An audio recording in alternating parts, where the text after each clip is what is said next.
Programme में एक भेरो ॿीहर भलीकार नाज़रीन। प्रोग्राम जे सेगमेंट में असां गुफ्तगू कंदासीं ऐं इहो मालूम करण जी कोशिशि कंदासीं त केरु पियो थिए कराची जो मेयर। पीपल्स पार्टी ऐं जमायत इस्लामी जीअं ई इलेक्शन जा नतीजा आया तॾहिं खां चई रहियो त असांजो मेयर ईंदो ऐं अददी तौर ते त पीपल्स पार्टी खे अक्सरियत हासिलु आहे। ऐं हिन हवाले सां पीपल्स पार्टी इहो बि चयो हुयो त जहिड़े नमूने सां हुननि हमेशह पीपल्स पार्टी जी रिवायत रही आहे त जंहिंजी बि अक्सरियत आई आहे उनखे तस्लीम कयो आहे, तंहिंजे करे पीपल्स पार्टी जी अक्सरियत खे बि तस्लीम कयो वञे। पर जमायत इस्लामी जी तरफ़ां बार बार इहो इल्ज़ाम हयो थो वञे त इहो असांजो मैंडेट चोरायो वियो हुयो। हाणे तहरीक इंसाफ़ जेका 3 नंबर ते आई आहे उन जमायत इस्लामी जी हिमायत जो ऐलान करे छॾियो आहे। थोरे जो कुझु अरसो अॻु में हिननि चयो त असां जमायत इस्लामी जी हिमायत कोन कंदासीं, पर हाणे जेका मुल्क जी मौजूदा सूरत हाल खां पोइ जेका वठि थी आहे ऐं जेके गिरफ़्तारियुनि जो सिलसिलो PTI जे अॻुवाणनि जो थियो आहे त उनखां पोइ उन्हनि पाण मुरादो ई जमायत इस्लामी जी हिमायत जो ऐलान करे छॾियो आहे त हाणे जमायत इस्लामी ऐं पीपल्स पार्टी जा उम्मीदवार आम्हूं साम्हूं ईंदा त ॾिसूं त मुक़ाबिलो तमामु सख़्तु आहे। जॾहिं PTI ऐं जमायत इस्लामी गॾिजी था वञनि त उहो जेको अदद जेको रिक्वायर हूंदो आहे उहो मुकमल थी थो वञे। त छा इन जे बावजूदि पीपल्स पार्टी पंहिंजो मेयर आणण में कामयाबु थी वेंदी? त इन ते गुफ़्तगू कंदासीं। अरबाब चांडियो साहिबु सीनियर सहाफ़ी आहिनि ऐं ख़ासि तौर ते पॉलिटिकल बीट्स खे ॾिसंदा रहिया आहिनि, अंदरि जूं ख़बरूं बि रखंदा आहिनि। त असां हिन सां ॻाल्हि ॿोल कंदासीं। अरबाब साहिबु अस्सलाम वालेकुम। जी वालेकुम सलाम। यानी मदद ज़ोएब अली खान साहब। मौला मदद। अरबाब साहब इहो ॿुधायो त केरु पियो थिए मेयर ऐं छा सम्झो था त जमायत जी हिमायत मिली हिमायत करण खां पोइ PTI शायदि इन करे चयो आहे त भला ठीकु आहे असांजो नथो थिए त पीपल्स पार्टी जो मेयर न थिए भली जमायत जो अचे? जी पहिरीं ख़ुशख़बरी इहा आहे तव्हांजी ॿुधंदड़नि जे लाइ त कुझु बि थी वञे भली जेको आहे सो आसमान ॾरी पए। कराची जी तारीख़ में पहिरियों दफ़ो पाकिस्तान पीपल्स पार्टी ऐं उनजी इत्तेहादी जमायतुनि जो हिमायती मेयर थींदो। इहो त तव्हां लिखी छॾियो। ठीकु आहे, लिखी छॾियो। हाणे ॻाल्हि अॻिते हलूं। तव्हांजे ज़हन में इहो सुवालु हूंदो त भला थींदो कीअं? तव्हां बिल्कुलु ॾाढी आसान सवलो आहे। हिन वक़्तु जमहूरी रवायतुनि मूजिबि जेका बि वॾी पार्टी हूंदी आहे उनखे पहिरीं हुकूमत ठाहिण जी दावत ॾिनी वेंदी आहे ऐं इहो इलेक्शन कमीशन ऐं ॿिया जेके आहिनि इन्हनि में इहो रवायत रही आहे। हाणे जेका हिन वक़्तु हिन बल्दियाती चूंडुनि में जेका सभिनी खां वॾी जमात साम्हूं आई आहे उहा पाकिस्तान पीपल्स पार्टी आहे ऐं उनखां पोइ मुस्लिम लीग नून, JU आहे, आज़ाद, इहे सभु गॾिजी जे तव्हां मिलायो त पीपल्स पार्टीअ जो बल्दियाती चूंडनि खां पोइ ऐं उनजी इत्तेहादियुनि जो अंग बाक़ी ॿियनि जमायतुनि खां इलाही वधी वञे थो। इहे सभु जमायतूं गॾिजी सादा अक्सरियत 179 जेकी जिन में औरतूं मर्द मां नथो चई सघां उन्हनि खे मख़सूस सीटूं आहिनि हा उहे खदड़ा फ़क़ीर ऐं ॿिया जेके नौजवान आहिनि सभु गॾिजी वञनि त उन्हनि जो जेको अघु मेयर जे लाइ थियणु घुरिजे 179। जॾहिं त पीपल्स पार्टी समूरनि इत्तेहादियुनि सां गॾिजण खां पोइ बि 22 सीटूं हुननि जूं खुटनि थियूं, यानी 22 मेंबर अहिड़ा खुटनि था जेके हुननि खे वोट कनि। हाणे जेका 9 मई खां पोइ सूरत हाल थी आहे उन 9 मई जी सूरत हाल खां पोइ PTI जा केतिरा ई चेयरमैन ऐं vice chairman Pakistan Peoples Party सां राब्ते में अची विया आहिनि ऐं हू लातालगी जो बि इज़हार करे रहिया आहिनि ऐं इहो हुननि वचन कयो आहे त हू अगरि खुफ़िया राय शुमारी थींदी पहिरें मरहले में जेका मख़सूस निशस्तुनि जी उन में हू हुन पीपल्स पार्टी ऐं हुनजे हामियुनि खे वोट करे वेंदा।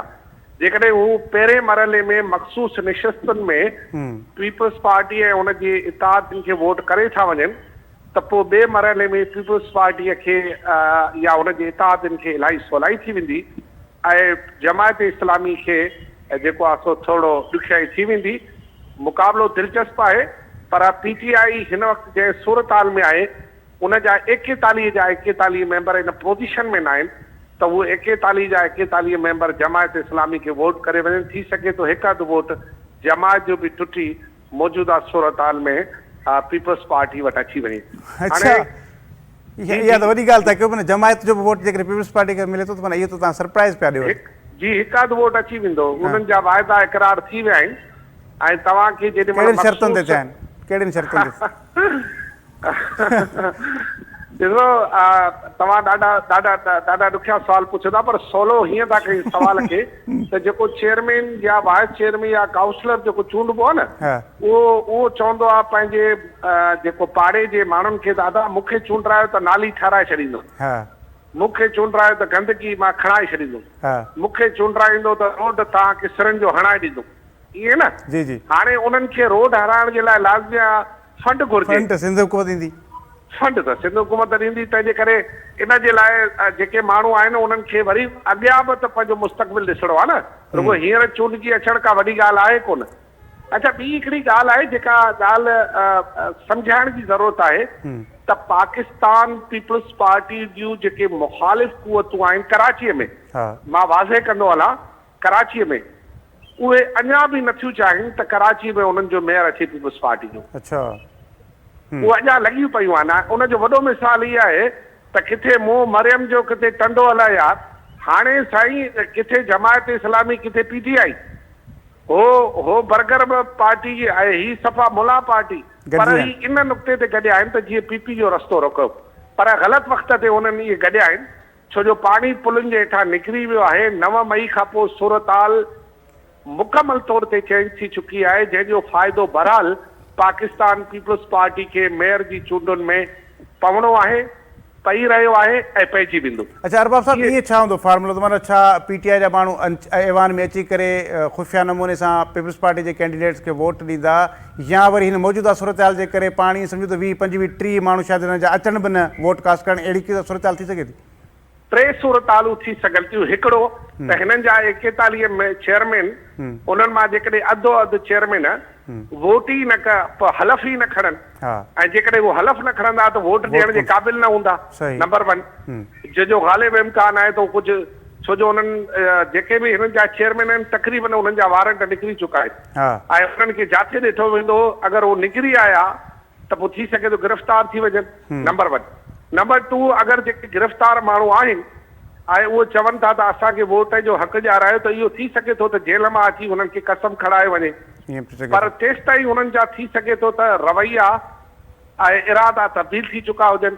ऐं हिकिड़ो ॿियो सिंपल फार्मूलो आहे, माण्हू हरूभरू विसारा ॾाढा आहिनि। अव्हांखे ख़बर हूंदी त जेको आहे जेॾी महिल PSP ठही हुई त PSP जो जेके बि उहे माण्हू हुया इन ई बल्दियाती असेंबलीअ में, उहे माण्हू हुआ जेके MQM सां लाॻापियल हुआ, पर उहे सभु वञी PSP में शामिल थिया, उन्हनि जी मेंबरशिप ख़तम न थी, डिप्टी मेयर समेत साईं जी, उन्हनि जी मेंबरशिप ख़तम न थी, तव्हांखे ख़बर आहे न। उहो ई फार्मूलो अगरि जे सुभाणे जेकॾहिं हिननि जा 41 मेंबर आहिनि, उन मां 45 मेंबर बि इहो अची चवनि त असां जेको आहे सो पंहिंजी मर्ज़ी जा मालिक आहियूं, असां पंहिंजो वोट जंहिंखे ॾियूं उन में हू जेको आहे सो डिस्क्वालीफाई नथा थियनि। न, पर उन खां पोइ जेको अदालत जो फ़ैसिलो आयलो, जेको PTI पंजाब उनजो तालुक बल्दियाती निज़ाम सां न आहे, काउंसलरनि सां न आहे, उहो क़ौमी ऐं सूबाई असेंबली सां आहे, छो जो हिते पार्लियामानी पार्टियूं न आहिनि। ॻाल्हि आहे लफ़्ज़ पार्लियामानी पार्टी, पार्लियामानी लीडर, बिल्कुलु हिते न हूंदो, हिते को पार्लियामानी लीडर ई न आहे न, पार्लियामानी पार्टी आहे। तंहिंजे करे हू अगरि सिधो बि थी आया ऐं उहो चवनि था असां पंहिंजो जेको आहे वोट जमायत, छो जो वॾी दिलचस्प ॻाल्हि इहा आहे त PTI जो पंहिंजो त को मेयर बीठो न आहे न, उहो त वरी ज़ाहिर जमायती खे ॾियनि वोट। अच्छा, ॿियो त पीपल्स पार्टी भला इहो टारगेट कंहिंखे ॾिनो आहे इन मेयर पंहिंजे आणण जो? छाकाणि त ॾिसो महिनत त करणी पवंदी पीपल्स पार्टी खे, जेके फार्मूला त सईद गनी साहब खे, सईद गनी साहब हिन टापो टाप आहे, हिन सईद गनी जेको आहे कराची जी पीपल्स पार्टीअ जो नक आहे, ऐं हुन मूंखे हिन ॻाल्हि करण में फ़ख्रु महसूसु थिए थो त ज़ात ते ॾात कोन्हे। सईद गनी साहब ज़ात जो ख़ासकेली आहे ऐं हुनखे हुन ॻाल्हि ते फ़ख्रु हुजणु घुरिजे, असांखे बि, पर हुन जेको कराचीअ जे हिकिड़े चनेसर ॻोठ खां निकिरी पूरी कराचीअ में पाकिस्तान पीपल्स पार्टी खे हर तबिके में पाण मञरायो आहे, ऐं अॼु पीपल्स पार्टी समूरनि ॿोली ॻाल्हाईंदड़नि जी कराची में नुमाइंदगी करे थी, ऐं इन में को बि एब न आहे जेका ॻाल्हि मां हींअर तव्हां सां कयां पोइ। मिसाल ॻाल्हि, कराचीअ में जेकॾहिं तव्हांखे वोट ॾियण जे लाइ चॉइस ॾिनी वञे त तव्हां MQM खे त कोन वोट कंदा न, तहरीक इंसाफ़ खे बि न कंदा, कंहिं बि बुनियाद परस्त जमात खे बि न कंदा, लाज़मी आहे तव्हांजो जमहूरी वोट वरी बि वणे न वणे दिलि तव्हांखे कंहिंखे इहा ॻाल्हि वणे न वणे असांखे उहो वोट पीपल्स पार्टी खे ॾियणो थो पवे। सही। हाणे हकीम बलोच इमरान ख़ान जो मुक़ाबिलो थियो, हा मां ज़िंदगी में पहिरियों दफ़ो हकीम बलोच खे वोट ॾिनो, इमरान ख़ान जे मुक़ाबले में ॾिनो। इमरान ख़ान खे वोट न ॾियणो त चवण जो मक़सदु हीअ आहे त चॉइस असां वटि हिते महदूद आहे ऐं असां वटि कराची में जेका पीपल्स पार्टी आहे उहा हिक तरह सां ॼण सिंधियुनि जी हिकिड़ी वॾी नुमाइंदगी करे थी ऐं जेसि ताईं पीपल्स पार्टी आहे तेसि ताईं कराची में सिंधी ग्रोथ करे थो, मज़बूत थिए थो, हुनजी नुमाइंदगी वधे थी। इनजे करे पीपल्स पार्टीअ जो हिते हुजणु ऐं पीपल्स पार्टीअ जो मेयर हुजणु ख़ुदि कराची जे ॿाहिराड़ी सिंधियुनि ऐं जेके अचनि था हिते माण्हू रहनि था उन्हनि जे लाइ हिकिड़ो मज़बूती जी ज़मानत आहे। अच्छा तंहिंजे करे हा अरबाज़ साहब इहो ॿुधायो मूंखे त केरु थो थिए मतिलबु जीअं ई उन ॾींहुं CM साहिब जी प्रेस कॉन्फ्रेंस मां खणी थोरो इशारो या लफ़्ज़ के निकिरी विया हुया त भई मुर्तज़ा वहाब ॼण थिए पियो थो, त माना केतिरा चांस आहिनि त मुर्तज़ा वहाब थिए पियो ऐं छा मुर्तज़ा वहाब कंहिं ॿिए जी बनिस्बत बहितरीनु कैंडिडेट आहे, 5 वोट वधीक वठी सघे थो? ॾिसो मुर्तज़ा वहाब पाण शायदि 5 वोट न बि वठे पर मुर्तज़ा वहाब जे पोयां पूरी पार्टी आहे, मतिलबु पार्टी मां मुराद आहे चेयरमैन पाकिस्तान पीपल्स पार्टी हुनखे लाइक करे थो, सिंध जो वॾो वज़ीर हुनखे लाइक करे थो ऐं सिंध जो वॾो वज़ीर तव्हांखे ख़बर आहे हिन वक़्तु ताईं मोह जी मुशाबत न आहे। हाणे असां का ॻाल्हि कयूं था माण्हू सम्झंदा तव्हां चमचागिरी था कयो न पर ज़ाहिर आहे सच त सच आहे हाणे उन में कहिड़ी ॻाल्हि आहे ऐं ज़ाहिर आहे तव्हां जेका ॻाल्हि कंदो आर्ग्यूमेंट सां कंदो हुनजा के सबूत त हूंदा न तव्हां वटि। हाणे इहो टुकड़ो खणंदा पोइ हलाईंदा आबादी थी पीपल्स पार्टी जो चमचो साफ़ ई आहे। ॻाल्हि त ॿुधो, घटि में घटि ॻाल्हि त ॿुधो, भली जेको तव्हांखे जेको वणेव चओ, अदा ॻाल्हि ॿुध, हिन वक़्तु सिंध जे नाणे ते मज़बूत तरीन केस अगरि कोई रखी सघे थो त मुराद अली शाह आहे। सिंध जे आलमी कुवतुनि सां ॻाल्हाइण में जेकॾहिं को मज़बूत केस रखी सघे थो त मुराद अली शाह आहे। सिंध जे पाणी, सिंध जा ॿिया मामला, सिंध जा जेके आहिनि उनजो मुक़ाबिलो कोन्हे। आदमशुमारी ते हाणे कल्ह टोनी कई जेको ऐं उनजो मुक़ाबिलो कोन्हे। आदमशुमारी ते हिकिड़ो माण्हू बीठो आहे ऐं अंग अखरनि सां बीठो आहे, कोई ॼटकी ॻाल्हि करे कोन पियो, तंहिंजे करे उहो सभिनी खां वधीक हामी आहे मुर्तज़ा वहाब जो। चेयरमैन पाकिस्तान पीपल्स पार्टीअ खे केरु चवंदो अबाशीअ तुंहिंजे वात में धप आहे, हा उहो हामी आहे मुर्तज़ा वहाब जो सिधो सिधो। तंहिंजे करे घणा नंबर इहे ई आहिनि त मुर्तज़ा वहाब थी वेंदो, 90% हुन जा ई चांस आहिनि।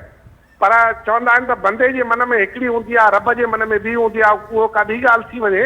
पर हिन वक़्तु ताईं चिटो इहो ई आहे त मुर्तज़ा वहाब पाकिस्तान पीपल्स पार्टीअ जो मेयर जे लाइ नामज़द उम्मीदवार हूंदो आहे ऐं शायदि थी वञे। अच्छा अरबाब साहब बाक़ी हाणे नंबर गेम में को ॿियो नंबर अचे उहो ॾाढो थोरो ॾुखियो अचणु थींदो। अच्छा अरबाब साहब इहो मूंखे ॿुधायो त थोरो इन कॉन्टेक्स्ट में आहे पर थोरो अलॻि मौज़ू जो बि सुवालु आहे, उहो त जेके सॼी सिंध में अञा काफ़ी अहिड़ा चेयरमैन आहिनि जेके हुनजा नाला अञा ताईं अनाउंस न थिया आहिनि। पीपल्स पार्टी जे तव्हां हुनजी कवरेज कयो था, पॉलिटिकल बीट तव्हां कंदा रहिया आहियो, छा सबबु आहिनि जो अञा ताईं पीपल्स पार्टी पंहिंजे उन्हनि बलदियाती उम्मीदवारनि जा अञा नाला न ॾेई सघिया आहिनि, या एक्सपेक्टेड आहे त इहे जेके हेठि टाउन चेयरमैन, म्यूनिसिपल चेयरमैन, इन्हनि जा जेके नाला आहिनि उहे पीपल्स पार्टी केतिरनि ॾींहंनि में अनाउंस कंदी?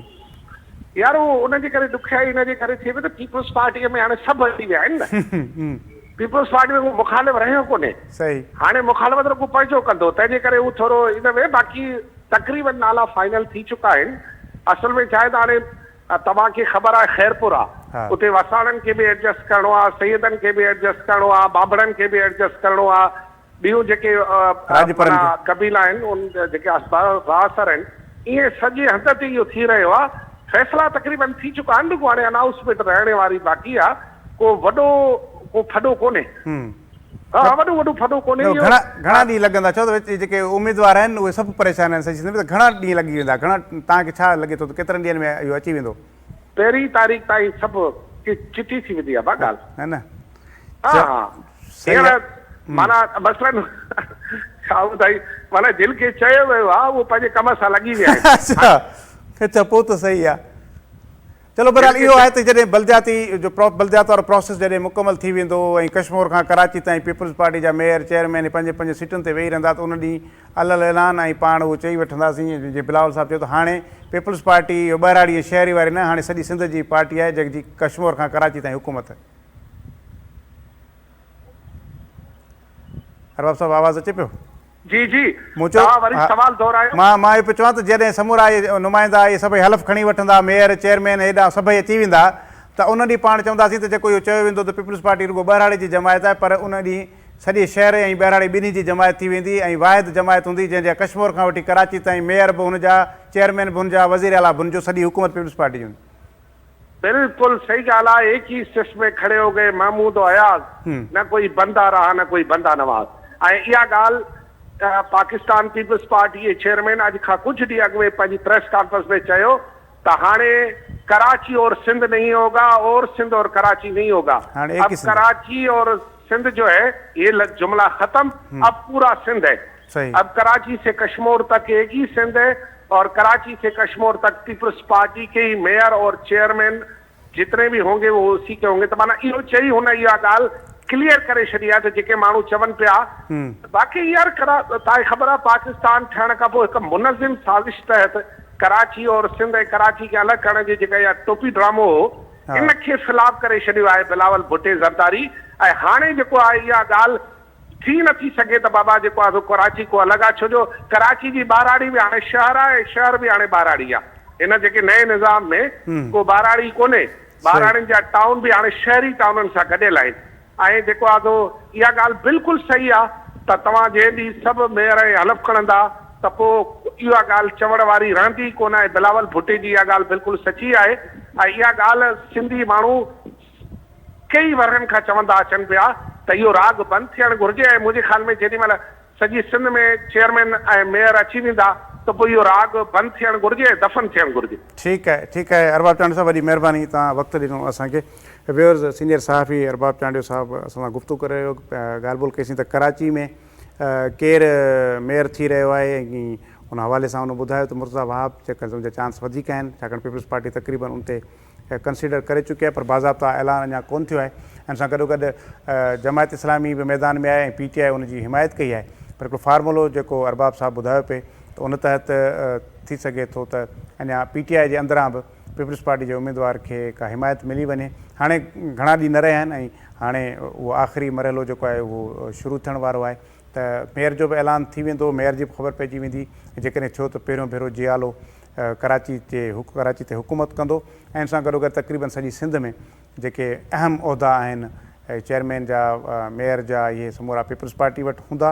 इन सां गॾोगॾु हिन वक़्तु न सिर्फ़ु कराची बल्कि सॼी सिंध में जेके उमेदवार आहिनि chairman, town chairman, municipal chairman, municipal corporation जा मेयर, इन्हनि जा डिप्टी मेयर, वाइस चेयरमैन, इन्हनि जा अञा नाला पीपल्स पार्टी बाज़ाब्ता तौर ते ऐलान न कया उन्हनि जो। उहे किथे किथे फ्लोट ज़रूरु थी रहिया आहिनि त फिलाणे ज़िले जो ही चेयरमैन थींदो, हुनजो ही थींदो, पर उहे अनऑफिशियल जेके अनाउंसमेंट्स आहिनि अञा ताईं पीपल्स पार्टी जे तरफ़ां ऑफिशियली अनाउंसमेंट न थी आहे। पर जीअं अरबाब साहब ॿुधायो पिए त घणे भाङे उहा लिस्ट जेका आहे सा मुकमल थी वई आहे ऐं अचण वारनि ॾींहंनि में केॾी महिल बि पीपल्स पार्टी उन्हनि समूरनि उमेदवारनि जो ऐलान करे छॾंदी ऐं पोइ ख़बर पवंदी त कहिड़े इलाइक़े जो चेयरमैन या मेयर केरु पियो थिए। पर सभिनी मां दिलचस्प मुक़ाबिलो पाण खे कराची मां ॾिसण में ईंदो। प्रोग्राम जो वक़्तु पुॼाणे ते पहुतो, ॾींदा इजाज़त, अला भाई।